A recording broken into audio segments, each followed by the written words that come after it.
আল্লাহ বলে জাহান্নামীকে যখন জাহান্নামে ফেলতে যাবে ফেরেশতা, জাহান্নামী শুনতে পাবে জাহান্নামের আগুন যেন টকবক করে উতরাইতেছে। জাহান্নামের এনে লিখছে তাকাদু তামাইয়াজু মিনাল গাইজ, জাহান্নামী দেখবে জাহান্নামের আগুন যেন রাগে গোসায় ফাইটা ফাইটা যাইতেছে। নবীজি বলছে উম্মত জাহান্নামের আগুনের গরম এত তীব্রতা হবে, ইয়াহতিমু বাদুহা বাদান, আগুন আরেক আগুনকে, জাহান্নামের আগুন বাকি আগুনকে গিল্লা গিল্লা খাইয়া ফেলবে।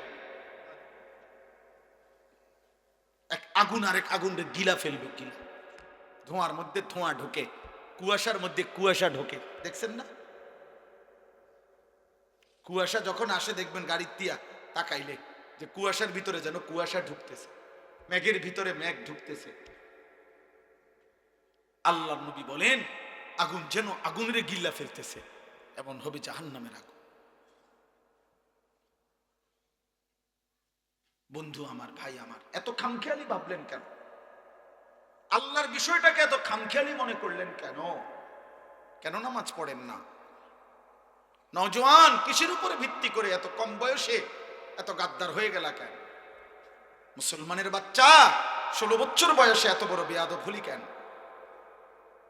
যাদের কপালে নামাজের সেজদা নাই, তোর চাইতে নিকৃষ্ট বেয়াদব, তোর চাইতে অসভ্য এই নওজোয়ান, আসমানের নিচে জমিনের উপরে সেজদাবিহীন যুবক মুসলমানের বাচ্চা, তোর চাইতে বড় বেয়াদব আল্লাহর জমিনে আর কেউ নাই। তুই নিকৃষ্ট বেয়াদব। আমি বললাম তুই আমার বিরুদ্ধে স্লোগান দিস, আমার বিরুদ্ধে প্রতিবাদ করিস বেটা, বলিস আমি তোকে বেয়াদব বলছি, তোকে অসভ্য বললাম, তোকে গাদ্দার বললাম, তুই মায়ের কলঙ্ক, তুই বাবার কলঙ্ক, তুই ধর্মের অপমান, কোরআনের অপমান, তুই আমার নবীর 23 বছরকে অপমান করলি। আমার নবী যেন বলতেছে উম্মত আমি আর কত কাঁদলে সেজদা দিতি। আমার নবী বলবে উম্মত আমি আর কত রক্ত ঝরাইলি, আমার কথা তোমার মনে পড়ত, তুমি শোনো নাই আমি কি পরিমাণ রক্ত ঝরাইছি। আম্মা জান আয়েশা রাদিয়াল্লাহু তাআলা আনহাকে নবীজি বলছে আয়েশা তুমি জানো না 1.25 লক্ষ নবী রাসূলকে নবুয়তের কাজে যত জুলুম অত্যাচার করা হয়েছে, আমি মুহাম্মদকে তার চাইতে বেশি কষ্ট দেওয়া হয়েছে।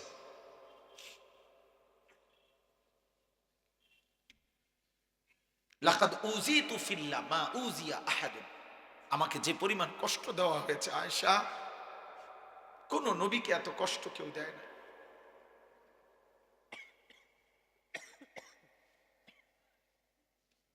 তায়েফের ময়দান থেকে যেদিন নবীজি রক্তাক্ত দেহ নিয়ে ফিরে আসছিলেন, আব্বা সারা শরীর থেকে যখন রক্ত ঝরছে, পায়ের তালু জুতা মোবারক যখন জমাট বাইধা গেছে, জুতা খুলতে পারছিলেন না রক্তের কারণে, হযরত যায়েদ ইবনে হারেসা নবীর পালক পুত্র বলছেন আমি পারতেছিলাম না জুতা খুলতে, রক্ত এভাবে জমাট বাঁধা। এই রক্ত মাখা দেহ নিয়ে আমরা কিতাবে পড়ছি। রাত্রি গভীর বেলা ওই দিন ফিরে আসার পর মাঝখানে পথিমধ্যে একটা আঙ্গুর খেজুরের বাগানে নবীজি রাত্রে ছিলেন একাকী, এই একজন লোক নিয়ে যায়েদ তাকে সাথে নিয়ে সেই রাত্রে নবীজি এমন কান্দা কাঁদছিলেন আল্লাহর কাছে রক্ত মাখা দেহ নিয়ে। আর এই একটা কথা বলছিলেন যে মাওলা ইলা মান তাকিলনি, আল্লাহ আপনি আমারে কার কাছে পাঠাইলেন? আমি এভাবে আপনার কথা বললাম, আমি চাইলাম তাদের হেদায়েত, আমি চাইলাম তাদের জাহান্নাম থেকে মুক্তি, ওরা আমাকে কি পরিমাণ পাথর মারলো।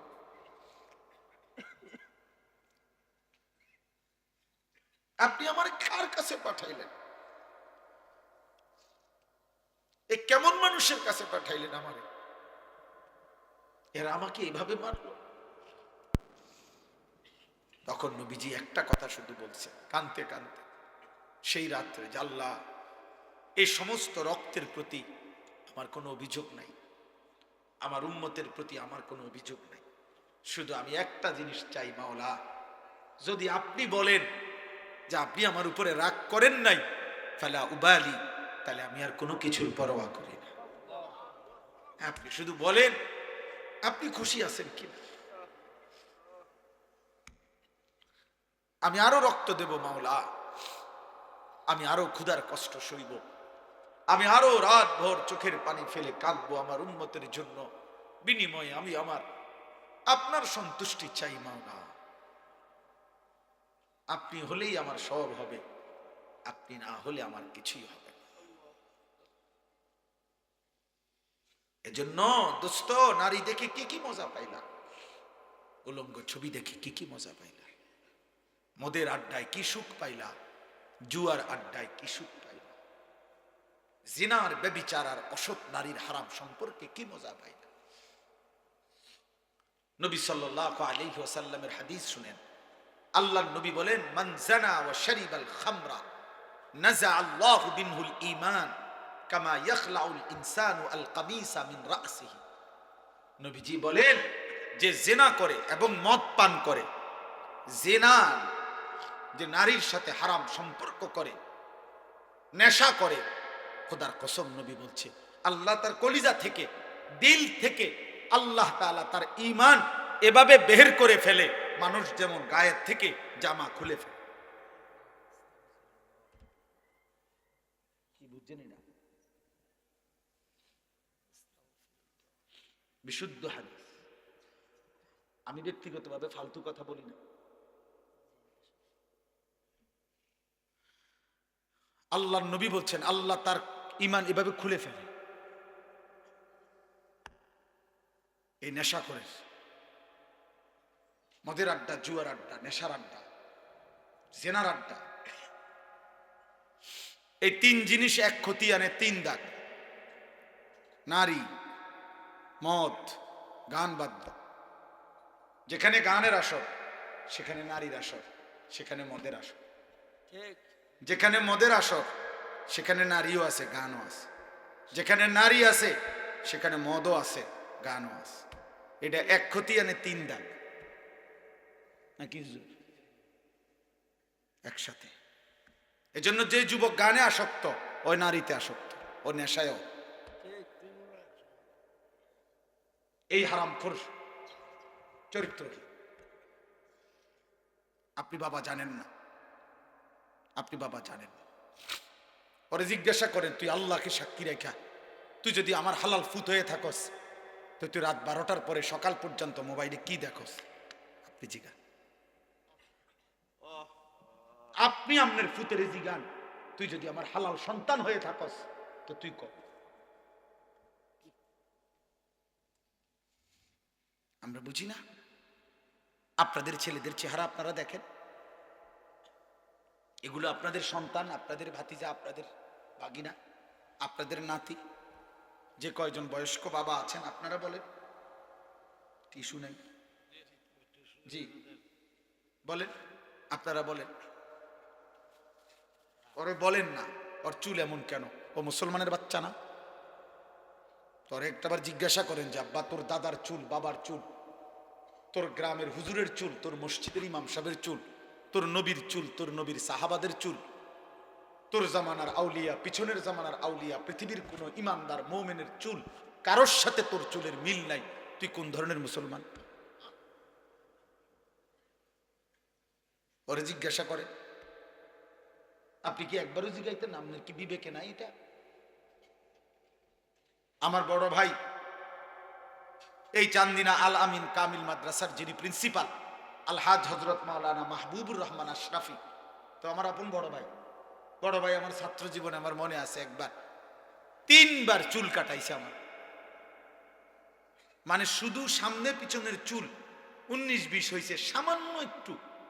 আবার যা, আবার আইছি ভাই, চুল কাটাইছি তো, আবার এমনি এমনি হাত দিয়ে দিয়ে চাইয়া কইছে না এখন একটু একটু লাগে, সামান্য হয়েছে না, আবার যা। 3বারের পরে ভাই বলছে হ এখন হয়েছে, এখন যা গোসল কর।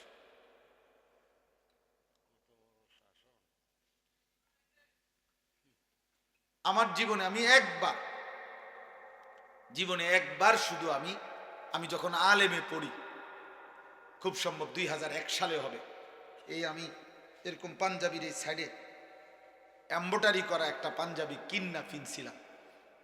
এই প্রথম যেদিন পড়ছি বড় ভাই, সেটা ধইরা দেখেই টান দিয়ে সিরা টুকরা টুকরা করে ফেলছে।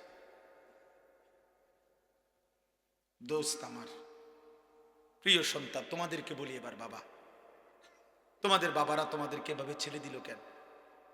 365 দিনে কোনো দিন একদিনও ফজরের নামাজ পড়লা না, তোমার কি কোনোদিন ভোর হবে না? ফজরের মুয়াজ্জিন কি কোনোদিন তোমারে দেখবে না? ভোরের যেই পাখি জেগে ওঠে সে কি তোমাকে কোনোদিন দেখবে না? সুবহে সাদিকের যে আলো ফুটে, সে আলো কি বলে না আমি কার জন্য ফুটলাম? আমরা মুসলমান না? তা আমাদের আল্লাহ যদি আমাদের পছন্দ না হয়, তা আল্লাহকে ভালোবাসবে কি? কাফেররা। আমাদের নবী সাল্লাল্লাহু আলাইহি সাল্লামকে যদি আমাদেরই পছন্দ না হয়, তো নবীকে ভালোবাসবে কে? বেঈমানরা। আমার নবীর সাহাবাদেরকে যদি আমাদের ভালোবাসা না হয়, তো ওনাদেরকে ভালোবাসবে কে? বেঈমানরা। আমাদের কোরআনকে যদি আমরা ভালো না বাসি, তো এটা ভালোবাসবে কে? বেঈমানরা। আমাদের ইসলামকে যদি আমাদের পছন্দ না হয় বাবা, তো এটা পছন্দ করবে কে? বেঈমানরা। বলেন বলেন, কেন নামাজ পড়বেন না? যারা ব্যবসা করেন, দোকানদারি করেন, কি বেশি দোকানদারি কি করছেন? সামান্য একটা দোকান চালাইতে গিয়ে এক ওয়াক্ত নামাজ পড়েন না, একটা অটো চালাইতে গিয়ে এক ওয়াক্ত নামাজ পড়েন না। আরে গাদ্দার, মাত্র একটা অটো চালাই আল্লাহর সাথে এত বড় গাদ্দারি, তুমি বিমান চালাইলে কি করতা? তো শক্ত গাদ্দার, বুঝেন না? এমনি কথা, সামান্য একটা অটো চালায় এই গাদ্দারে এক ওয়াক্ত নামাজ পড়ে না, এই গাদ্দার বিমান চালাইলে কি করত? একটা সিএনজি চালায় সামান্য, দিন শেষে টাকা 500, মাত্র 500 টাকা নাহলে 1000 টাকা, মাস শেষে নাহলে 25,000 টাকা কামাই করছে, মাত্র 25,000 টাকার নাফরমান এত অহংকারী, এত বড় আসমানওয়ালাকে বৃদ্ধাঙ্গুলি দেখায়।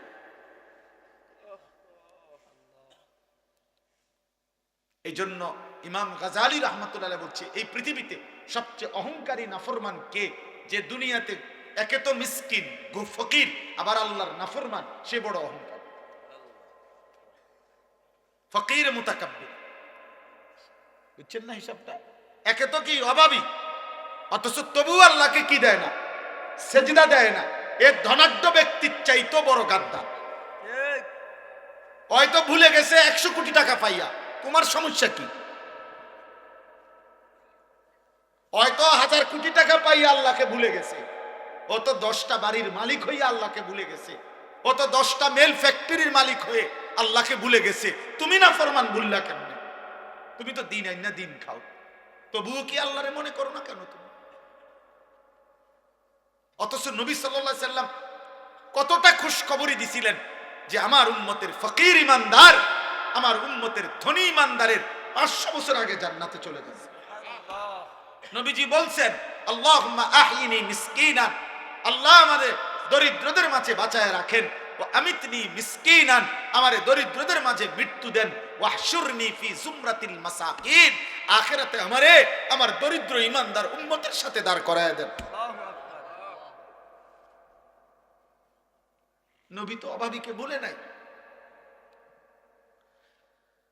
আল্লাহর নবী সাল্লাল্লাহু আলাইহি সাল্লাম, আমরা কিতাবে পড়ছি, নবীজির ঘরে আম্মা জান আয়েশা রাদিয়াল্লাহু তাআলা আনহা বলছেন, 3 মাস লাগাতার চুলায় আগুন জ্বলে নাই।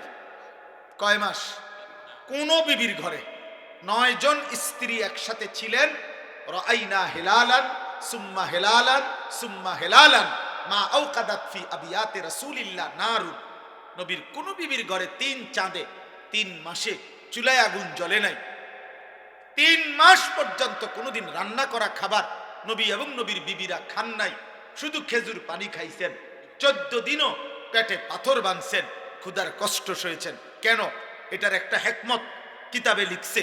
এটার একটা কারণ এটা, আল্লাহ চাইলে বন্ধুকে 3 বেলা পূর্ণ খাবার খাওয়াইতে। এই ছেলে, এই হাইশো নামাজ কেন, উঠে যাও আব্বা, এই খামখেয়ালি বেটা, ওঠ বেটা এখান থেকে, কোন অপদার্থ বইসো না, সাবধান। নিষেধ করলাম আমি, কিন্তু আমি সবার সমর্থন চাই না, আমি আখিরাত চাই। আমি এখানে ভোটের জন্য আসি নাই যে সকলের সমর্থন দরকার, লাগবে না আমার। আখিরাত দরকার, আখিরাত, সওয়াব দরকার, নেকি দরকার, আমারও আপনারও।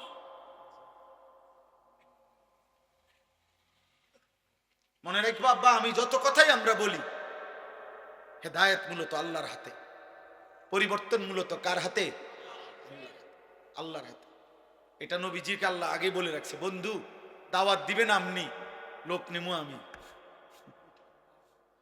দাওয়াত দিবেন আপনি, লোক নেব কি আমি। আপনি দাওয়াত দেন সবাই, যে দূর লোক লাগে, যে কয়জন সাহাবী লাগবে ইসলামের জন্য, ইমানের জন্য, কালেমার বিজয়ের জন্য, এটি আমি নেব।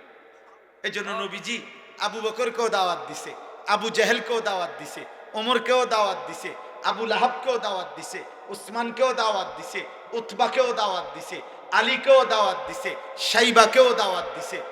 আপনি যেই কোনো হুজুরের জিগায়েন, 8 জন মানুষের নাম বলছি আমি এখন, এই 8 জনই একই বংশের, কুরাইশ বংশের, এক এলাকার, এক মহল্লার। আল্লাহ বলছে, বন্ধু আবু বকরকে আমি নিলাম, আবু জেহেলকে নিলাম না, ওমরকে নিলাম, আবু লাহাবকে নিলাম না, ওসমানকে নিলাম, উতবাকে নিলাম না, আলীকে নিলাম, শাইবাকে নিলাম না। এদেরকে কেন নিলেন? আমার ইচ্ছা। এদেরকে কেন নিলেন না? আমার ইচ্ছা। কার ফয়সালা? তবে দাওয়াত দেন সবাই, আমগো জিম্মাদারি এটা। বলতে থাকি আমরা, কবি ইধার কবি উধার, कभी आर्श पर कभी जमीन पर, कभी उनके दर कभी दर बदर, गमे आशिकी तेरा शुक्रिया मैं कहां कहां से गुजर गया, कभी हो रास्तू में तन्हा कभी हो गुरूदे सहरा, मैं जुनू का हम सफर हो मेरा कोई घर नहीं है। আল্লাহর দিকে যে ডাকে তার কোনো ঘর হয় না, উম্মতের দুয়ারই তার ঘর, তার কোনো হিসাব কিতাব নাই। হ্যাঁ, এই জন্য ভাইয়া পরিবর্তন তো আল্লাহ করবে, হেদায়েত তো আল্লাহ দিবে, আল্লাহ দিবে। ফাইন্নাল্লাহ ইউদিল্লু মান ইয়াশা ওয়া ইয়াহদি মান ইয়াশা ওয়া লা তাযহাব নাফসাকা আলাইহিম হাসারাত। নবীজিকে আল্লাহ বলছে, বন্ধু শুনেন, সাফ সাফ কথা, পথভ্রষ্ট যারা হবে আমার ইচ্ছায়, হেদায়েত যারা পাবে আমার ইচ্ছায়, আপনি নির্দিষ্ট একজন কারো জন্য আফসুস করতে করতে জীবন শেষ করে দিবেন না, আপনি মেহনত করতে থাকবেন। আপনি কি করতে থাকবেন? এই জন্য আবু তালেবকে নবী এত চেষ্টা করছেন, ফালাম ইয়াজাল রাসূলুল্লাহ ইয়ারিজুহা আলাইহি ওয়া ইউঈদুহু তিলকাল মাকালা। নবীজির ইন্তেকালে, বুখারীর riwayat, নবীজির ইন্তেকালের সময় নবীজি তার চাচা আবু তালেবকে বলতেছিলেন, কুল লা ইলাহা ইল্লাল্লাহ কালিমাতান আশহাদু লাকা বিহা ইনদাল্লাহ। চাচা একবার বলেন লা ইলাহা ইল্লাল্লাহ, আমি ভাতিজা মুহাম্মদ আমার আল্লাহর সামনে আখিরাতে আপনার জন্য সাক্ষী দেব। নবীর এই পাশে, আরে আবু তালেবের এই পাশে তখন উমাইয়া ইবনে খালফ আর আবু জাহেল, এই দুই বেঈমান বসা ছিল। এরা সমবয়সী এই আবু তালেবের। উমাইয়া বলতেছিল, আতারগাবু আম মিল্লাতে আব্দুল মুত্তালিব, এই আবু তালেব দোস্ত, তুই বুঝি তোর বাবা আব্দুল মুত্তালিবের ধর্ম ছেড়ে দিবি? তুই বুঝি মূর্তি পূজা ছেড়ে দিবি এই মৃত্যুর মুহূর্তে? তো হাদিসে লিখছে, আল্লাহর নবী বলেন লা ইলাহা ইল্লাল্লাহ বলেন না চাচা। উমাইয়া বলতেছে, আব্দুল মুত্তালিবের দিন কেমনে ছেড়ে দিবি? এই ঠেলা ঠেলির মধ্যে হাত্তা মাতা ওয়ালাম ইয়াকুল লা ইলাহা ইল্লাল্লাহ, আবু তালেবের মৃত্যু হয়ে গেল কিন্তু সে লা ইলাহা ইল্লাল্লাহ বলে না।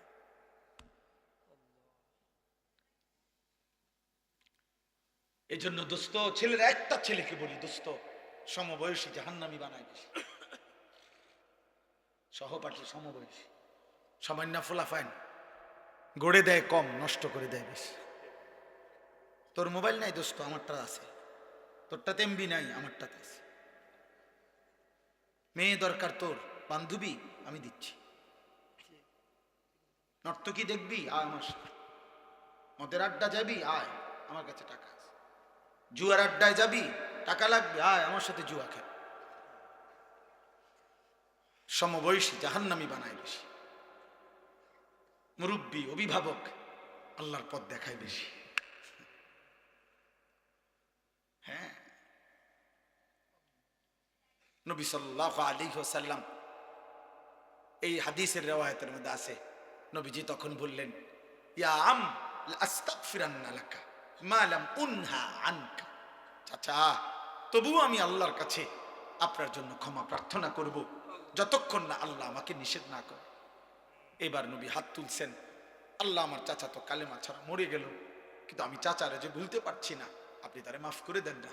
এর তখন আল্লাহ কোরআনের সূরা তাওবার আয়াত নাজিল করে আল্লাহ নিষেধ করছে, মা কানা লিন নাবিয়্যি ওয়াল্লাযীনা আমানু আন ইস্তাগফিরু লিল মুশরিকিন ওয়ালাউ কানু উলি কুরবা মিন বাদি মা তাবায়্যানা লাহুম আন্নাহুম মিন আসহাবিল জাহিম। কোন নবী এবং ঈমানদারের জন্য আমি আল্লাহর পক্ষ থেকে অনুমতি নাই কোন মুশরিক বেঈমান, চাই সর্বোচ্চ নিকটতম আত্মীয় হোক, তার জন্য আমার কাছে ক্ষমা প্রার্থনা করার অনুমতি নাই। আপনি নামান হাত। আর আপনি বুঝছেন না, কথা এটা বুঝছেন না, উনি কার হাত নামাইতে কইছে আপনি বুঝছেন? উনি কে জানেন? আর উনি আল্লাহর কি জানেন? আপনি উনার চাইতে আল্লাহর কলজার টুকরা আর কেডা? উনারে বলছে হাত নামান। কাকে ফিরাই দিছে আল্লাহ? বন্ধুকে, মাহবুবকে, হাবিব। নামান হাত। এরপরে আর কে? এরপরে কে হইতে পারে? খেয়ালি ভাবছেন বিষয়টা? খুদ রাসূলের হাত নামাই দিছে। আরে নামান বন্ধু, হাত নামান। এমন বেঈমানের জন্য হোক চাচা হোক বাবা, হাত নামান।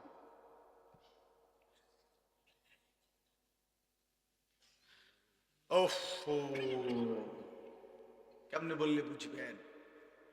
এজন্য এক বাবার জীবনের শেষ তামান্না স্ত্রী সন্তানকে জাহান্নাম থেকে বাঁচানোর চেষ্টা।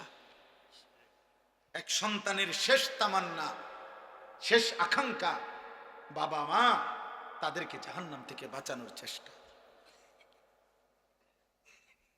আমরা দোনোদিকেই আমরা চরম ভাবে অবহেলা। আমাদের বাবা মার ফিকির আমার জীবনের শেষ তামান্না।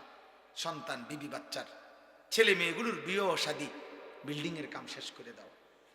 সন্তানের শেষ তামান্না আব্বা মারে কুগা যাক তো কইতে পারবো, আমি খাওয়াইয়া দিছি আব্বারে, আমার নিজ হাতে শেষবারের মতো খাওয়াইয়া আব্বারে কবর শেষ। শেষ তামান্না পূরণ হয়েছে। ভাত কতটি খাওয়াই দিছে আব্বারে, ভাতের থালা আফের। তো আব্বা কইতে পারবো, আমি হাসতে গেলাম, আমার আব্বা কইতে পারবো আমি ফুত হিসাবে আব্বারে শেষবারের মতো আঙ্গুর খাওয়াইছি। শেষ তামান্না।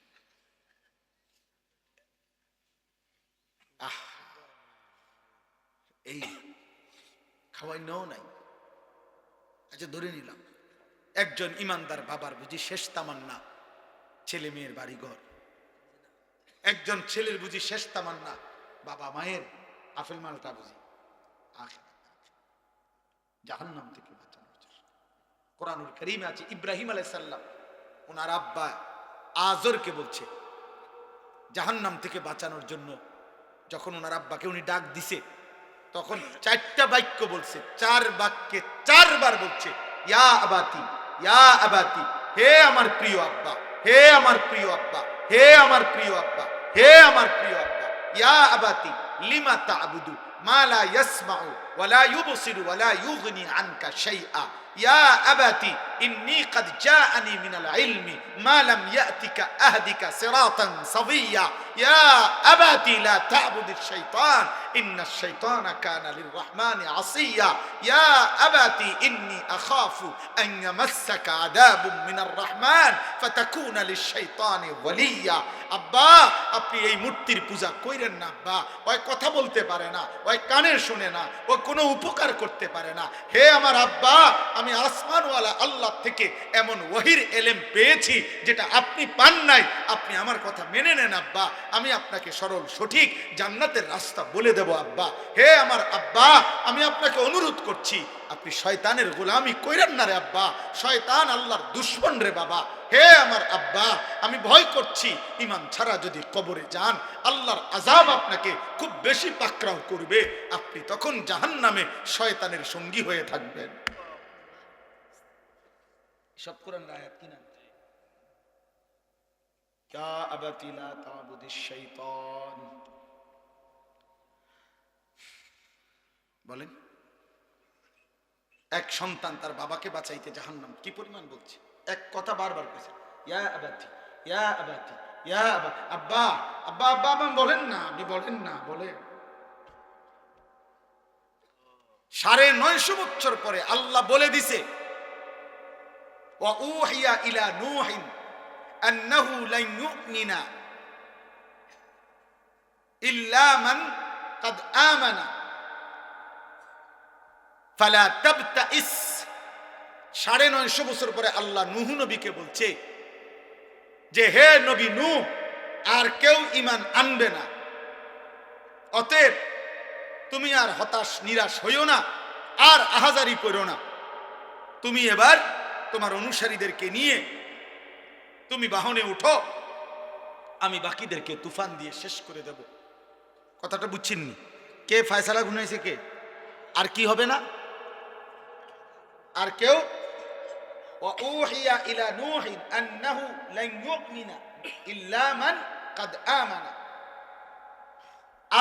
আর হবে না। তবুও যেদিন নৌকা ছেড়ে দেয়, তুফানের পানি উঠছে, তো উনি তো জানে আর কেউ ঈমান আনবে না। খোদার কসম, কোরআনে লিখছে, কোরআনে আল্লাহ বলছে, তবুও তিনি ওনার সন্তান, এক বাবা তার সন্তান কেনানকে ওই সময়ও আবার বলছে, ইয়া বুনাইয়ার কাম্মানা ওয়ালা তাকুম মাআল কাফিরিন।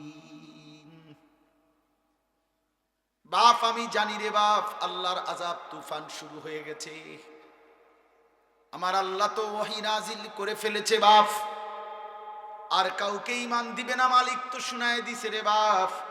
কিন্তু হে আমার ছেলে, আমি বাপ হয়ে আমি তো এখনো মানতে পারছি না, আমার সন্তান কেমনে জাহান্নামের আগুনে জ্বলবি। এবার আসমানের দিকে 2 হাত তুলে আল্লাহকে বলছে, রব্বি ইন্না বিনি মিন আহলি।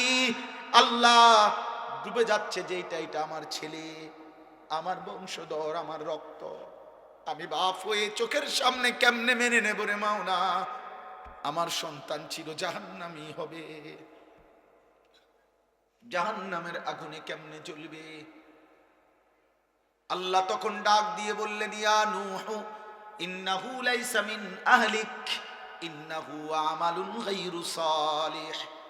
এটা বেআমল সন্তান, এটা তোমার সন্তান না। ফালা তাসআলনি মা লাইসা লাকা বিহি ইলমুন ইন্নী আইযুকা আন তাকুনা মিনাল জাহিলিন। আল্লাহ বললেন, নূহ, যেই বিষয়ে তোমার পূর্ণ জ্ঞান নাই, তোমাকে না আমি বলেছি আমি ঈমান দেব না, তবুও তুমি চাইলা কেন, হাত উঠাইলা কেন? হাত নামাও। বড় শক্ত কথা বলে ফেলছে আল্লাহ নূহ নবীকে।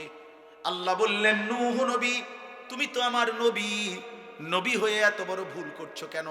বেঈমানের জন্য হাত উঠাচ্ছ কেন? আমার ওয়াহির পরে আবার চাচ্ছ কেন? জাহান্নামের আগুন থেকে ছেলেকে বাঁচাইতে চাচ্ছ কেন?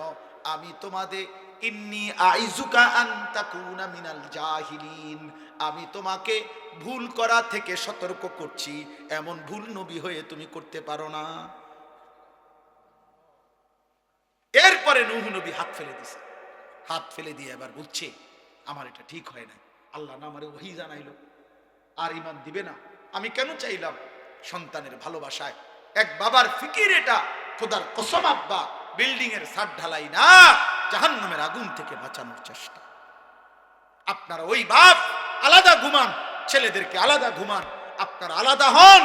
আপনারা বাবা মায়ের, মুসলমান পরিবারের সম্পর্ক তো ছিল এটা, বাবার জীবনের শেষ চেষ্টা হবে ছেলেকে নামাজি বানানো। আপনারা কেন ছেড়ে দিলেন এটা? কেন ছেড়ে দিলেন? কোরআনুল কারীমে আছে, নূহ নবী তখন হাত ফেলে দিয়ে এবার আল্লাহর কাছে মাফ চাইছে, আল্লাহ, আমি খেয়াল করতে পারি নাই, আমি সন্তানের ভালোবাসায় বাপ হিসাবে জাহান্নামের আগুন থেকে সন্তানকে বাঁচাবার জন্য অস্থির হয়ে গেছিলাম, আপনি আমারে মাফ করে দেন। ওয়া ইল্লা তাগফিরলি ওয়া তারহামনি আকুম মিনাল খাসিরিন, আপনি যদি আমারে মাফ না করে দেন, দয়া না করেন, আমি নবী হয়েও ক্ষতিগ্রস্তদের অন্তর্ভুক্ত হব। শেষ কথা, এবার শুধু তর্জমা শুনে। যে কি বাকি? জি জি, হযরত আয়েশা রাদিয়াল্লাহু তাআলা আনহাকে জিজ্ঞেস করছে, আমার ভাই ডাক্তার শওকত জিজ্ঞেস করতে চাচ্ছে, আমার সাথে আসছে শওকত ভাই, তো জিজ্ঞেস করছে 3 মাস আপনাদের চুলায় যে আগুন জ্বলে নাই, আপনারা কেমনে ছিলেন? ফামা আইশুকুমা, আপনাদের সংসার চলছে কেমনে? আইশুকুম, তখন তিনি বলছে খেজুর আর পানি, পানি আর খেজুর, পানি আর খেজুর। 3 মাস, 3 মাস। তো আল্লাহর নবী সাল্লাল্লাহু আলাইহি সাল্লামের এই কথাটা আমি গুরুত্বপূর্ণ, যে ওলামায়ে কেরাম এটার একটা হিকমত বলছে, যে নবীর ঘরে 3 মাস আগুন জ্বলে নাই, রান্না করা কোনো খাবার পান নাই, ক্ষুধার কষ্টে তিনি পেটে পাথর বাঁধছেন 14 দিন। কেন এমন করলেন আল্লাহ? আল্লাহ চাইলে উনাকে তো নিয়মিত খানা খাওয়াইতে পারতেন, কথা বলে না, আরে বলেন না, পারতেন?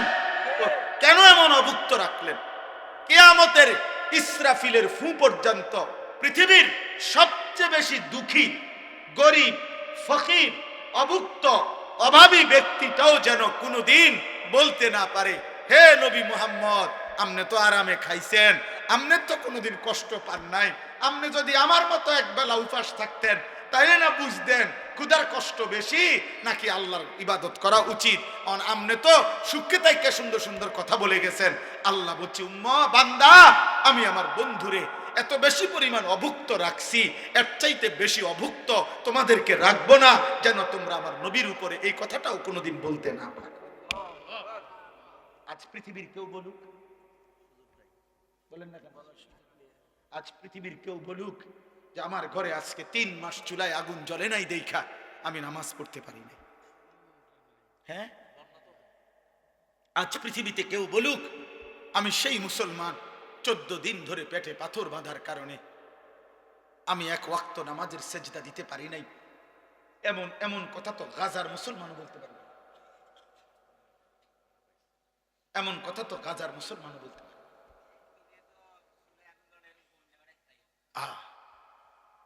বলেন চাচা, বুঝছেন নি হিসাবটা? মাশাআল্লাহ, শওকত ভাই গুরুত্বপূর্ণ কথা মনে করাই দিচ্ছে। অর্থাৎ কেন কোন উম্মত যেন, আমরা বলি না অনেক সময়, ও রাহেন সুখে থাকলে এরকম লম্বা লম্বা কথা কম যায়, হ্যাঁ আমার মতো অভাবে পড়তেন তাই না বুঝতেন।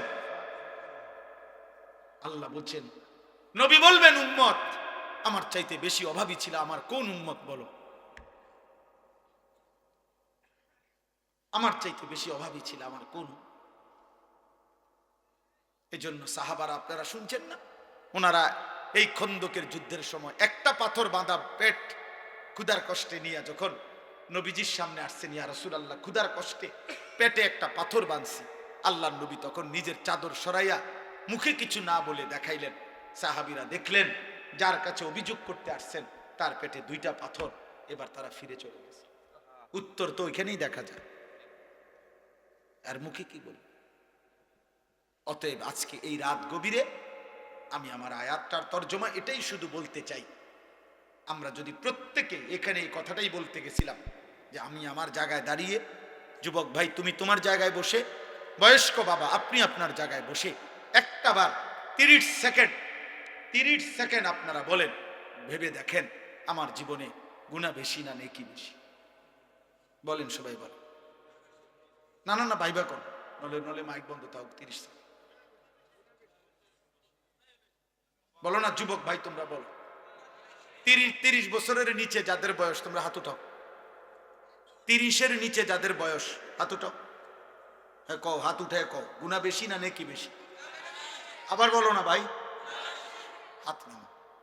তাইলে যদি চোখ বন্ধ করি তো আখিরাত কি হবে? যদি আজ মরে যাই আখিরাত কি হবে? যদি কবরে যাই মহান আল্লাহর সামনে কি বলবো? অতএব আল্লাহ বলে, ঠিক আছে বান্দা, গুনাহ বেশি তুমি যদি বুঝে থাকো আমি তোমার সুযোগ দিতে চাই, সুবহানাল্লাহ, অনেক গুনাহ হয়ে গেছে। তো শোনো, আমার সুযোগ শোনো। রাসূলুল্লাহ সাল্লাল্লাহু আলাইহি সাল্লামের কাছে মদিনায় কয়েকজন লোক আইসা বলছিলেন, মুহাম্মদ, আমরা তোমার কালেমা পড়তে চাই, কিন্তু তুমি একটা বিষয় একটু জানতে চাই, সেটা হলো আমরা শুধু শিরিক করছি এটা না, আমাদের গুনাহ পাপ অনেক বেশি। আমরা জিনা করেছি কি পরিমাণ, হিসাব নাই। মদ খাইছি কি পরিমাণ, হিসাব নাই। চুরি করেছি কি পরিমাণ, হিসাব নাই। মুহাম্মদ, এত বেশি পরিমাণ গুনাহ আমরা পাপ করেছি, আমাদের আইডিয়ায় বলে তোমাদের আল্লাহ এত বেশি মাফ করবে না। তুমি আল্লাহকে একবার জিজ্ঞাসা করো যে তিনি আমাদের এত বেশি পরিমাণ, রাশি রাশি পরিমাণ গুনাহ মাফ করবেন কিনা, আল্লাহকে বলতে বলো। তখন আল্লাহ বন্ধুকে জানায় দিলেন, বন্ধু আপনি বলেন, কুল ইয়া ইবাদিয়াল্লাযীনা আসরাফু আলা আনফুসিহিম, আমার বান্দারা গুনাহ করতে করতে জীবনটাকে যদি শেষ করে ফেলো, একেবারে সীমাতরিক্ত করে ফেলো, গুনার মধ্যে যদি ডুবে যাও, যদি চোখ বন্ধ করিলে নেকির বলতে কিচ্ছু নাই, গুনাহ ছাড়া আর কিছু যদি চারিদিকে দেখতে না পাও, তবুও যদি হায়াত থাকতে যদি অনুভূতি আসে, বিবেক জাগে, আখিরাতের ভয় লাগে, জাহান্নামের ভয় লাগে, কবরের ভয় লাগে, তো তুমি আর কোনো দিকে যাইও না। লা তাকনাতু মির রাহমাতিল্লাহ, আমার রহমত থেকে নিরাশ হইও না বান্দা। রাত গভীরে কিংবা দিনের আলোতে যখনই মনে পড়বে আমাকে, যখনই ভুল বুঝবে তুমি একবার চোখ বন্ধ করে এক ফোঁটা চোখের পানি ফেলে গুনাহ ছেড়ে দেওয়ার নিয়তে আর করবা না ওয়াদা দিয়ে, লজ্জিত আর অনুতপ্ত হয়ে আমি আল্লাহর কাছে তওবার নিয়তে একটাবার চিৎকার দিবা, আমারে একবার ডাক দিবা আর বলবা, মাওলা আমি মাফ চাইছি, আমারে মাফ করে দিবেন। ইন্নাল্লাহা ইয়াগফিরুয যুনুবা জামিআ, আমি আল্লাহ রাশি রাশি গুনাহ একবারে মাফ করে দেব, যা মাফ। জীবন চলার পথে একজন মুসলমান হিসাবে যখনই যেখানেই আল্লাহর কথা শুনবার কোনো সুযোগ হয়, এটা মনে রাখবেন আল্লাহর দেওয়া তৌফিক। আল্লাহ যেন চায়, বান্দা ঠিক আছে দেখো না আমার কিছু কথা শুনে জীবনটা ভালো করতে পারো কি, এটা যেন আল্লাহ সুযোগ দেয়। আল্লাহ যেন বারবার বান্দাকে আল্লাহর দিকে ফেরাবার জন্য সুযোগ দেয়।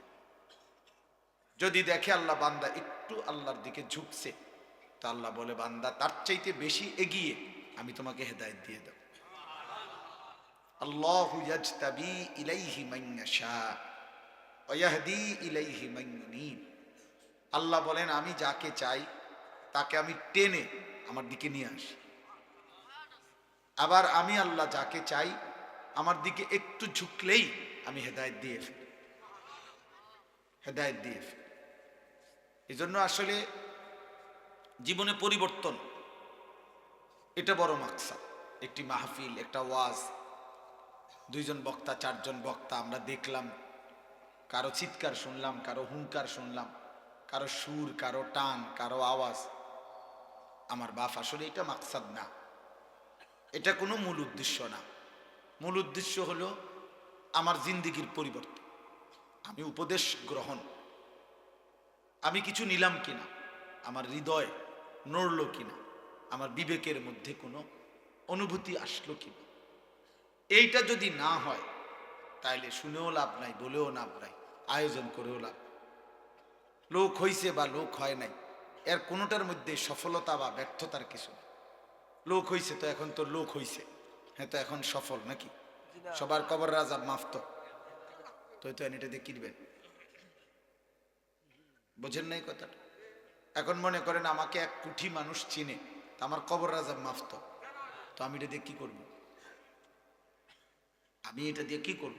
আমি তো ভোটে দাঁড়াইছি না, আমি তো কোনো নির্বাচনে প্রার্থী না, আমার কোনো মার্কা নাই। তাইলে এই জন্য দোস্ত, আমার বাপ, আমার ভাই, আমার নওজোয়ান ছেলেরা, প্রিয় সন্তান, বুঝতে শেখো এটা। এখানে মূল বিষয় যেন হয় আখিরাত। মসজিদে জুমার বয়ান আখিরাতের জন্য শোনা দরকার, কোন আলেমে দ্বীনের ওয়াজ আখিরাতের জন্য শোনা উচিত। আল্লাহ তাআলা কোরআনুল কারীমের মধ্যে এটা বলছেন, বারবার বলছেন, বারবার, লাআল্লাকুম তাযাক্কারুন। কেন আয়াত নাজিল করছি, কেন স্পষ্ট করে সব বলতেছি, যেন তোমরা উপদেশ গ্রহণ করতে পারো, লাআল্লাকুম তাতাফাক্কারুন, যেন তোমরা ভাবতে পারো, লাআল্লাহুম ইয়াত্তাকুন, যেন আমার বান্দারা আমি আল্লাহকে ভয় করতে পারে, লাআল্লাকুম তাত্তাকুন, যেন তোমরা মুত্তাকি হইতে পারো। ফাতাবিরু ইয়া উলিল আবসার, আল্লাহ বলেন হে চোখওয়ালা বান্দা তুমি ভাবো। ফাতাবিরু ইয়া উলিল আলবাব, হে বুদ্ধি বিবেকওয়ালা বান্দা কিছু তো ভাবো, যা করছো তা ঠিক। আজ এই মুহূর্তে একবার ফিকির করো বান্দা, ঠিক এখান থেকে যদি তুমি আল্লাহর সাক্ষাৎ পাও আখেরাত, তো এখন যে অবস্থায় আছো হিসাব দিতে পারবা তো? নিজের জিন্দেগি বুঝাই দিতে পারবা তো? এই ভাবনা আসা, এই অনুভূতি।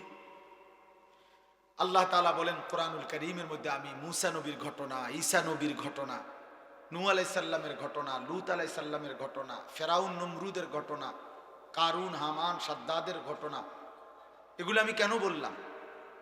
নাফরমান ব্যক্তি, নাফরমান জাতি, অনুগত বান্দা, অনুগত জাতি, কেন বললাম এদের ঘটনা? যেন তোমাদের অবসর টাইম কাটে না, যেন তোমাদের জন্য আড্ডার বিনোদনের গল্পের খোরাক হয় না। ইবরাতুল লিউলিল আলবাব, লাকাদ কানা ফি কাসাসিহিম, আল্লাহ বলেন ঘটনাগুলো বলেছি এজন্য যেন বুদ্ধিমান বিবেকবানরা এখান থেকে উপদেশ গ্রহণ করতে পারে। অনুগতের পরিণতি কি ছিল, অবাধ্যের পরিণতি কি হল, আল্লাহর গোলামি করলে পুরস্কার কি মিলল পিছনে, আল্লাহর নাফরমানি করলে শাস্তি কি মিলল। আল্লাহ বলেন আমি চেয়েছি এটা ইবরত, ইবরত চেয়েছি। ফাকসুসিল কাসাসা লাআল্লাহুম ইয়াতাফাক্কারুন, আল্লাহ বলেন হে নবী আমি যে ঘটনাবলীগুলো বলেছি আপনার কাছে, সেগুলো আপনি আমার বান্দাদেরকে শুনান, যেন তারা ভাবতে পারে, ফিকির করে। ফিকির করে। তিন জিনিস একজন মুমিনের জন্য নিয়মিত জরুরি। যেই কোনো বুদ্ধিমান বিবেকবান সুস্থ বিবেকবোধ সম্পন্ন ইমানদার মুসলমানের তিনটা কাজ জরুরি।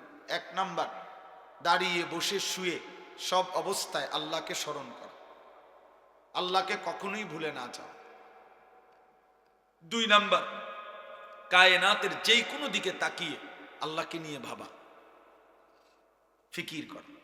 তিন নাম্বার, বেশি বেশি দুনিয়া আখেরাতের সব বিষয়ে আল্লাহর কাছে দোয়া করা। জিকির, ফিকির, দোয়া, কন্ত কি? এই তিন জিনিস। আল্লাহর স্মরণ, আল্লাহর সৃষ্টি দেখে আল্লাহর ব্যাপারে ভাবনা, এবং দোয়া, দোয়া করতে থাকা।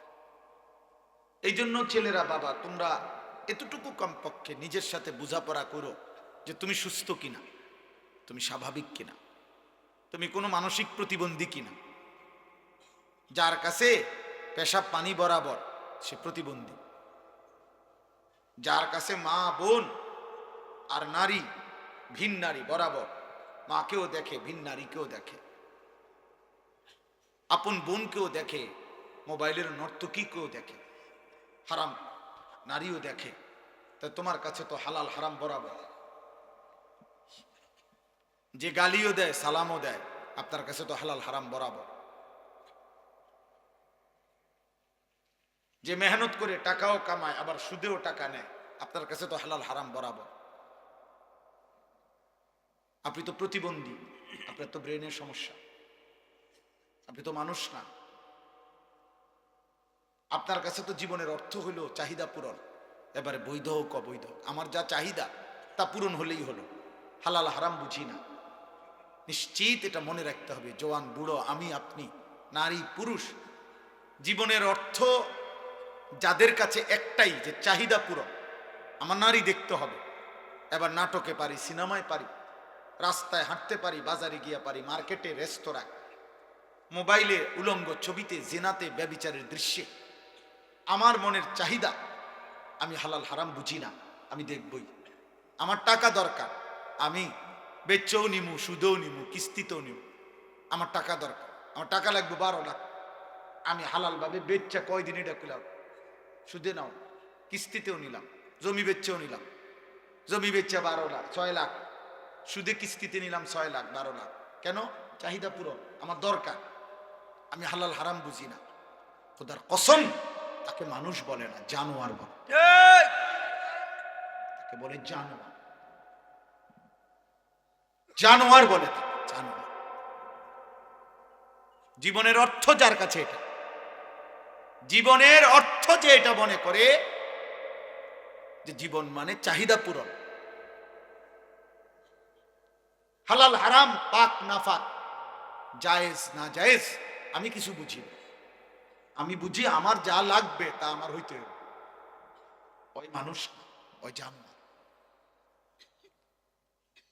যদি বলেন আরো জঘন্য বলা, সে হলো এই স্বভাব, আল্লাহ কোরআনে বলছে এই স্বভাব কুত্তার স্বভাব, কোরআন শরীফের আয়াত।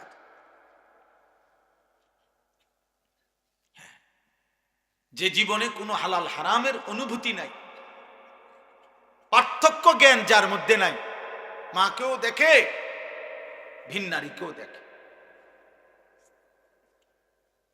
পানিও খায় মদও খায়,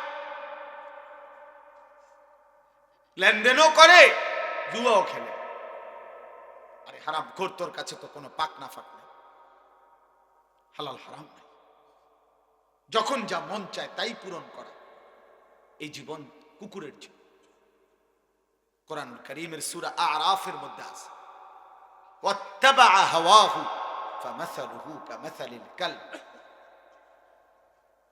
আল্লাহ তাআলা বলেন যে তার মনের চাহিদার অনুসরণ করে, আল্লাহ তাআলা বলছেন ফামাসালুহু কামাসালিল কালব, তার উদাহরণ কুকুরের মতো।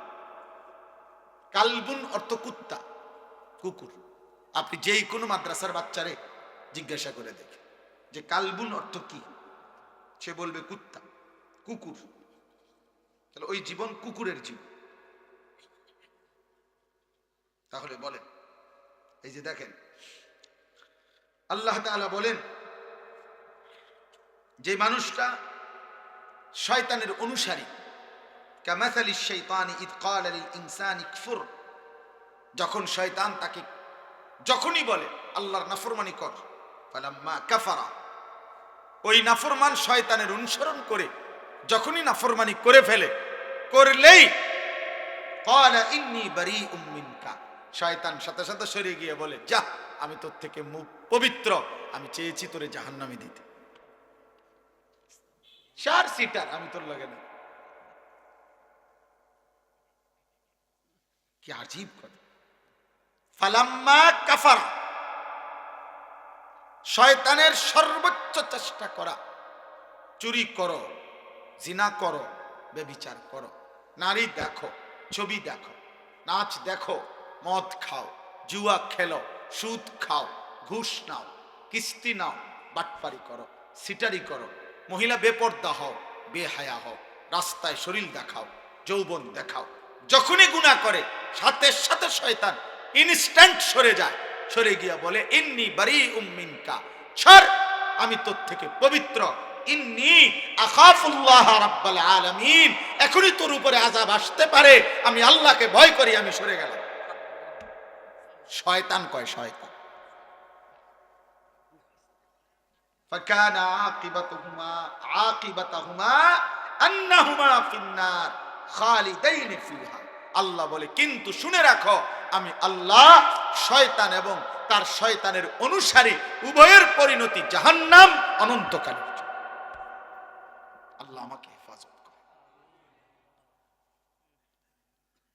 দোস্ত আমার, বন্ধু আমার, ভাই আমার, আমি ফিকিরে চাই ব্যক্তিগতভাবে আপনাদের কি হয়, এর চাইতে কম মানুষের সামনে আমি ওয়াজ করছি, মনে আছে কি? কারণ কাজেই জনপ্রিয়তার কোনো কিছু আসা যায় না, আমি কোনো ভোটে দাঁড়াইতাম না যে এখন মাশাআল্লাহ যেহেতু লোক বাড়ছে এবার দাঁড়াই এলাই, না দাঁড়াইতাম, বইয়ে রয়েছি, দাঁড়াই আওয়াজ করা সম্ভব না, এতক্ষণ খারাইয়া তখন কঠিন। আমি এখানে কম মানুষের সামনেও কথা বলেছি, আমার মনে আছে। অতএব বিষয়টা এখানে কি নয়, জনপ্রিয়তা মাকসাদ নয়, লোক বেশি হয়েছে কম হয়েছে এটা কোনো বিষয়। ফিকির চাই আব্বা। নওজোয়ান প্রিয় ছেলে, তুমি তোমার জায়গায় দাঁড়াইয়া, শুধু তুমি তোমাকে নিয়ে, এই পৃথিবীর কাউকে নিয়ে ভাইব না, ঠিক আছে? বাধ্য, সবাই বাধ্য, শুধু তোমার জীবন নিয়ে তুমি 1 মিনিট 30 সেকেন্ড চোখ বন্ধ করে ঘুমের আগে একবার হলো ভাইব, সারাদিনে যারা 1 ওয়াক্ত নামাজ পড়ো নাই, প্রিয় ভাই, এটা কি কোনো মুসলমানের জন্য সাজলো কিনা? আমার আব্বা, আমি অনুরোধ করলাম,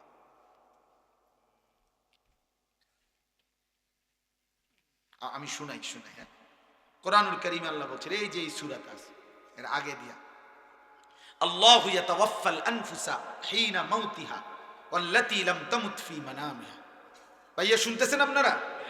প্রত্যেক মানুষের রূহ আল্লাহ বলেন আমি আল্লাহ শরীর থেকে আলাদা করি 2 বারে, একবার মৃত্যুর সময়, আরেকবার ঘুমের সময়। খোদার কসম, এটা কোরআন শরীফের আল্লাহ তাআলা বলেন প্রত্যেকবার আমি আল্লাহ, বান্দা যখন ঘুমায় আমি তো চোখে ঘুম দেই, তো আমি ঘুম দেই মানে রুহুটা আলাদা করে তাকে ঘুম পাড়ায়া দেই। আল্লাহ বলেন আমি আল্লাহ তার শরীর থেকে তার রুহুকে আলাদা করে দেই। এরপর আল্লাহ বলেন ফায়ুমসিকুল্লাতী কাযা আলাইহাল মাউতু, এই ঘুমের মধ্যে যদি কারো ব্যাপারে মৃত্যুর সিদ্ধান্ত নিয়ে দেই তো রুহুটা রেখে দেই। ওয়ায়ুরসিলুল উখরা ইলা আজালিম মুসাম্মা, যদি আমি আরো কয়দিন পরে মৃত্যু দেব এই ফয়সালা নিয়ে রাখি তো বারবার রুহুটা ফেরত দেই। এটা আমি আল্লাহর ফয়সালা।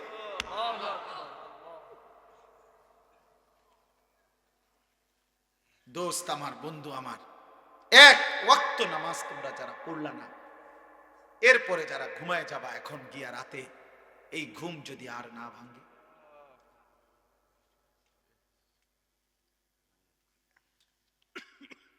এই রুহু যদি আর না ফিরে দেয় মাওলা, তাহলে সারা দিনে নারী, ছবি, গান, বাদ্য, মোবাইলের অস্থির দৃশ্য, জিনা ব্যভিচারের ছবি, হারাম রোজগারের ধান্দা, কতজন রে কত গালি দিলেন, মন্দ বললেন, বিড়ি খাইলেন, সিগারেট খাইলেন, কত মিথ্যা বললেন, নাটক দেখলেন, সিনেমা দেখলেন, নারীর অশ্লীল ছবি দেখলেন, আবার একটা ওয়াক্ত নামাজের সেজদাও দিলেন না। এমন নিকৃষ্ট মৃত্যু, আখিরাত কি হবে? ওয়ালাউ তারা ইদিল মুজরিমুনা নাকিসু রুউসিহিম ইনদা রাব্বিহিম, আল্লাহ বলেন বন্ধু আপনি দেখবেন হাসরের ময়দানে কোটি কোটি নাফরমান বান্দা আমি আল্লাহর সামনে মাথাটা নিচের দিকে নুয়ে, লজ্জায়, অপমানে, বেইজ্জতিতে আমি আল্লাহর সামনে মাথা নুয়ে দাঁড়িয়ে আছি। রব্বানা আবসারনা ওয়া সামি'না ফারজি'না না'মাল সালিহান ইন্না মুকিনুন। নাফরমান বান্দা মাথা নুয়ে চোখের পানি ফেলে বলবে আল্লাহ আজ হাসরের ময়দানে দাঁড়িয়ে আমি সব কিছু নিজ চোখে দেখলাম, জান্নাত, জাহান্নাম, আখিরাত, মিজান, ফুল সিরাত সব আমি দেখলাম, জাহান্নামও দেখলাম।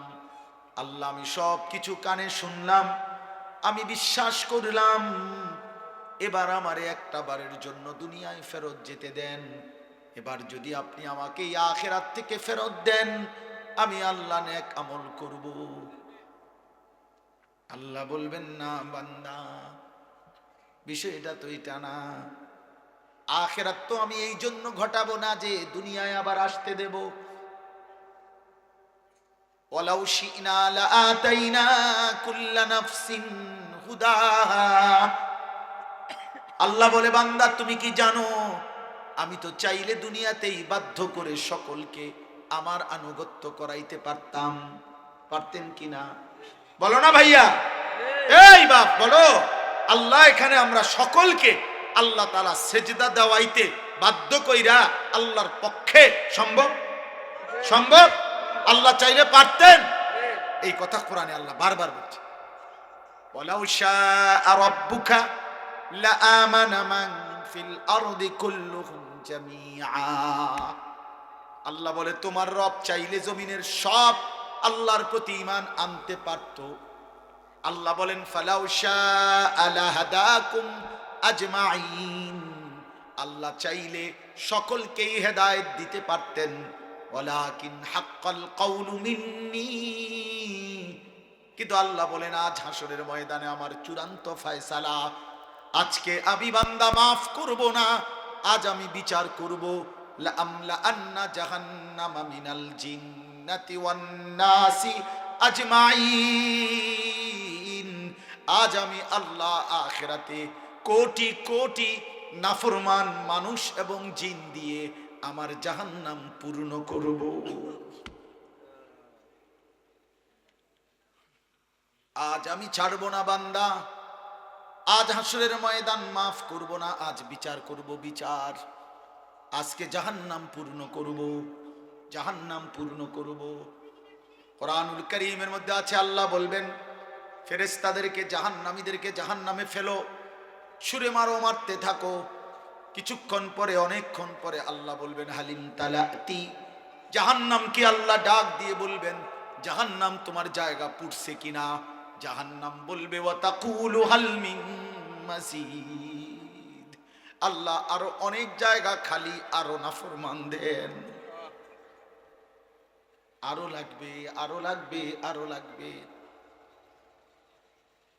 ইয়াউমা তুকাল্লাবু ওয়ুজুহুহুম ফিন্নার, কোরআনুল কারীমের মধ্যে আল্লাহ তাআলা বন্ধু বারবার জাহান্নামের কথা তুলে ধরছেন। বন্ধু, এমন মালিক একবার না দুইবার না, এমন মালিক একবার বললেই তো ছাড়তো, কিন্তু সেই মালিক শত শতবার হাজার হাজার বার বলছেন। বিষয়টা আপনি এত মস্কারি ভাবলেন কেন? আল্লাহর কথার এত তামসা মনে করলেন কেন? টেলিভিশনের নর্তকীর কথা এত মানে নিলেন কেন? সমবয়সী বন্ধুর কথা এমন বুঝে ধরলো, সৃষ্টিকর্তা মালিকের কথা কেন তোমার বুঝে ধরলো না? ফুটবল ক্রিকেটের খেলোয়াড়ের কথা তোমার মাথায় ঢুকলো, সংবাদ পাঠক পাঠিকার কথা তোমার খবরে মনে ধরলো, মালিকের কথা বুঝে ধরলো না কেন? বলে কি বলবেন? জাহান্নামের কথা আল্লাহ বেশি মারাত্মক বলছে কোরআনে, ইয়াউমা তুকাল্লাবু ওয়ুজুহুহুম ফিন্নার। এই বান্দা, আল্লাহ বলে দুনিয়ায় তেলাপিয়া মাছ, কই মাছ তোমার ঘরে মহিলা উত্তপ্ত তেলের মধ্যে কড়াইয়ার গরম তেলে যেমন এক পিঠ একবার চাপ দেয়, আবার উল্টাইয়া আরেক পিঠ চাপ দেয়, খোদার কসম আল্লাহ বলছে বান্দা তোর একটা একটা গাল, তোর একটা একটা চেহারার এক অংশ ফেরেশতা জাহান্নামের আগুনে এভাবে চাপ দিয়া দিয়া তোরে পোড়াইতে থাকবে, আর তুই শুধু চিৎকার করে বলবি ইয়া লাইতানা আতানাল্লাহ ওয়া আতানার রাসূলা, আয় মাওলা আমার কপাল মন্দ, আমি যদি আল্লাহ রাসূলের আনুগত্য করতাম। আমি তো 7:30 বাজে এশার আজান হয়ে গেছে, আমি ঘুমাইছি সেই রাত 12টায়, আমি তো চাইলে এর মধ্যে অল্প কয়টা রাকাত নামাজ পড়ে ফেলতে পারতাম।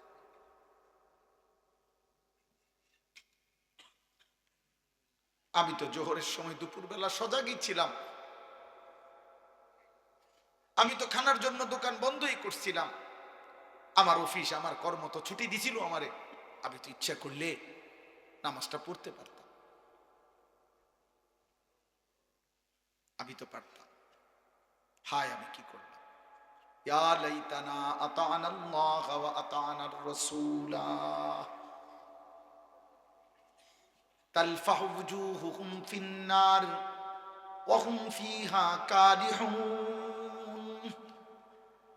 আল্লাহ বলে বান্দা জাহান্নামের আগুনে তোমার চেহারা পুরাইতে পুরাইতে একেবারে বিভৎস কালো কুৎসিত হয়ে যাবে তোমার চেহারা। জাহান্নামী এত চিৎকার করবে, আল্লাহ বলবে আলাম তাকুন আয়াতি তুতলা আলাইকুম ফাকুনতুম বিহা তুকাদ্দিবুন। তুমি বলো না বান্দা আমার আয়াত, আমার কথা, আমার কোরআন কি তোমার সামনে পড়া হয় নাই? তুমি তো বারবার মিথ্যা মনে করেছিলে, সেদিন কি মনে নাই আমি কতবার শুনাইছিলাম? একটা বছরে 52 সপ্তাহ জুমার নামাজের ইমাম সাহেব তোমারে কি কম বেশি কিছু কথা বলে নাই? তোমার গ্রামে কতবার ওয়াজ হইছে, মাহফিল হয়েছে, কত বক্তা তোমারে কত হাজারি চিৎকার করে কি বলে নাই? ইন্নাহু হুয়াল গফুরুর রহিম। কেন মাফ করব না? আমি না গফুর? আমি তো ভীষণ ক্ষমাশীল, আমি তো খুব বেশি দয়াবান। আল্লাহ বলেন আমি মাফও করব, দয়াও করব। তুমি আমার কাছে আইসো বান্দা। কার কাছে? আল্লাহর কাছে। তাইলে ওয়া আনিবু ইলা রাব্বিকুম ওয়া আসলিমু লাহু, এই যে এর পরের আয়াত, আল্লাহ বলেন তোমরা সমস্ত গুনাহ নিয়ে তওবা করে আমার কাছে ফিরে আসো, এবং আমি আল্লাহর কথার এখন থেকে গুনাহ ছেড়ে দিয়ে আমার নতুন করে আমার কথার আনুগত্য করো, আমি আল্লাহ মাফ করে দেব। এই জন্য নিয়ম হলো তওবা মানে পিছনের গুনাহ ছেড়ে দেওয়া, নতুন করে আল্লাহর দিকে ফিরে আসা। ওয়া আসলিমু লাহু, নতুন করে যখন যার যখনই বুঝ আসে এখন থেকে আমল আবার শুরু করে দেওয়া। আল্লাহ বলেন মিন কাবলি আন ইয়াতিয়াকুমুল আযাবু, আযাব আসবার আগে আগেই আনুগত্য শুরু করে দাও, আমার কাছে ফিরে চলে আসো। কেন? আযাব আসলে সুম্মা লা তুমসারুন, আর তোমাকে সাহায্য করা হবে না। আযাব কি? আযাব হলো নাফরমানের মৃত্যু। তাফসীর মধ্যে আছে নাফরমান তোমার মৃত্যু আসার আগে আগেই তুমি তওবা করে ফেলো, আমার কাছে ফিরে আসো, নতুন করে আবার আনুগত্য শুরু করে দাও। ওয়াত্তাবিউ আহসানা মা উনজিলা ইলাইকুম মির রাব্বিকুম, তোমার নিকট আমি আল্লাহর পক্ষ থেকে এই যে কোরআন শ্রেষ্ঠতম কিতাব নাজিল করা হয়েছে, এটাকে এখন থেকেই অনুসরণ শুরু করো। মিন কাবলি আন ইয়াতিয়াকুমুল আযাবু বাগতাতাম ওয়া আনতুম লা তাশউরুন। আল্লাহ তাআলা বলেন, আবারও বলছি, মৃত্যু আসবে হঠাৎ করে, তুমি টেরও পাবে না তার আগে আগে। মৃত্যু আসবে কখন? হঠাৎ। কখন? হঠাৎ। তুমি টেরও পাবে তার আগে আগেই তওবা। অতএব আজকে এই রাত গভীরে আমি আমার সবটুকু দিয়ে আপনাদের কাছে অনুরোধ করলাম, প্রিয় কিশোর, প্রিয় যুবক, আমার জীবনের একটা স্বপ্ন আপনাদের কাছে, আমার আর এই 2 মিনিট কথা, আমার জিন্দিগির একটা স্বপ্ন। আমি আজকে 10 বছর, 2016 সাল থেকে 2025 সাল, 10 বছর আমার একটা মাদ্রাসা, কুমিল্লা ক্যান্টনমেন্ট ময়নামতি সাহেবের বাজার, এইখানে আমার মাদ্রাসাটা। আলহামদুলিল্লাহ, মাদ্রাসায় 500 জন, 494 জন ছাত্র আছে, এখন 34 জন শিক্ষক কর্মচারী আছে। হেদায়েতুন নাহু পর্যন্ত আমাদের কওমি মাদ্রাসার জামাত আছে, নুরানি, নাজেরা, হিফজখানা আছে। আমি এই 10 বছরে সব সময় আমার, বিশেষ করে আজকে 3-4 বছরে আমার হৃদয়ের একটা বড় স্বপ্ন ছিল যে আমি বাচ্চাদের এই যে মাদ্রাসাটা চলতেছে, এটা তো চলতেছে, সাথে পৃথক আরেকটা মাদ্রাসা করতে চাই, যেই মাদ্রাসাটার উদ্দেশ্য হলো যে সারা বাংলাদেশের স্কুল, কলেজ, ইউনিভার্সিটিতে যত কিশোর যুবক মুসলিম পড়ে, ওদের যার যখন সময় হয়, যেটুকু সময়, ওই সময় সে আসবে আমাদের এখানে, কিছু সময় নিয়ে প্রয়োজন পরিমাণ কিছু দ্বীনি বিষয় শিখবে। ওযু, নামাজ, সূরা, কেরাত, দোয়া, কালাম, রুকু, সেজদা, হোক একটা, হোক 2টা, হোক 1 ঘন্টা, হোক 10 ঘন্টা, যার যখন সুযোগ হয়, এবং অন্যান্য বয়সীও একেবারে যেই কোনো উচ্চ শিক্ষিত, নিম্ন শিক্ষিত, কুলি, দিন মজুর, ঠেলাওয়ালা, প্রত্যেকেই যেন আসতে পারে, শিখতে পারে। আমি এরকম একটা পৃথক মাদ্রাসা, আলাদা শিক্ষক কর্মচারী রেখে ওইখানেই আলাদা ভবন, আলাদা ব্যবস্থাপনায় করতে চাচ্ছি। আমার স্লোগান হলো, যে আসবে যখন, দিন শিখবে তখন, যার সময় যতক্ষণ, দিন শিখবে ততক্ষণ, যে যতক্ষণ পড়ে, এতটুকুই। এই আশায় আমি একটা বড় জায়গা কিনছি, ওইখানে 118 শতক জায়গা, একসাথে প্রায় 2.5 কোটি টাকার উপরে জায়গাটার দাম। এই জায়গা আপনার কিনছি এই আশায় যে যেন আমি আপনার একটা পৃথক বড় মাদ্রাসা করতে পারি। এই মাদ্রাসার জন্য আপনাদের কাছে আমি দোয়া চাই, নওজওয়ানদের জন্য। আলহামদুলিল্লাহ, এই বছর 2025 সাল রানিং বছরে আমরা এই পর্যন্ত 2 বারে আমাদের মাদ্রাসার প্রথম সাময়িক পরীক্ষার বন্ধে, দ্বিতীয় সাময়িক পরীক্ষার বন্ধে, 2 বারের বন্ধে 3 দিন করে 6 দিনে আমরা মোট বরাবর 500 জন স্কুল কলেজের ছেলেকে 3 দিন রাইখা প্রতিদিন 11 ঘন্টা করে 3 দিনে 33 ঘন্টা মোট 2 বারে আপনার ওযু, নামাজ, সূরা, কেরাত, দোয়া, কালাম, রুকু, সেজদা এগুলো শিখাইছি। আলহামদুলিল্লাহ প্রায় 32 জন শিক্ষক তারা থেকে দিবানিশি বাচ্চাদেরকে শিখাইছে। এটা আমরা সারা বছরের জন্য করতে চাচ্ছি। এখনই একটা রুমের ব্যবস্থা করছি, আর ভবিষ্যতে এই জায়গাটা যদি পুরা টাকা পরিশোধ করতে পারি, ছোটখাটো ঘর দুয়ার করতে পারি, মসজিদ, বাচ্চাদের মাদ্রাসা, বালিকা আলাদা মাদ্রাসা এবং মসজিদ কমপ্লেক্স, এই সব কিছু করার আশায় আরো জায়গা কিনতে চাই। তো আপনাদের কাছে আমার অনুরোধ, আপনাদের কাছে আমি একটু সহযোগিতা চাই। সহযোগিতাটা হলো 2টা সুযোগ। একটা হলো 1 মুসল্লা পরিমাণ নামাজের জায়গা, 1 মুসল্লা পরিমাণ মাটির দাম আপনার 4200 টাকা। যদি কেউ ইচ্ছা করলে অংশগ্রহণ করেন, এখন না, অংশগ্রহণ করলে আপনারা আমাদের মাদ্রাসার আজীবন উন্নয়ন সদস্য হবেন। আর 30 বছরের নিচে কোনো ছেলে, কেউ যদি ছেলে মেয়ে 1000 টাকা দেয়, তাহলে 1000 টাকা দিলে কিশোর যুব এই তালিকার উন্নয়ন সদস্য হিসাবে তাকেও আমরা অন্তর্ভুক্ত করব। আমাদের একটা কাগজ আছে, কাগজটা আপনারা নিবেন, ওইখানে বিকাশ নাম্বার আছে। কারো ভাল লাগলে মন চাইলে দিয়েন, না মন চাইলে দোয়া করে দিয়েন। কিন্তু আলহামদুলিল্লাহ অনেক ছেলে, অনেক বাবা, অনেক মা বোন দিছে।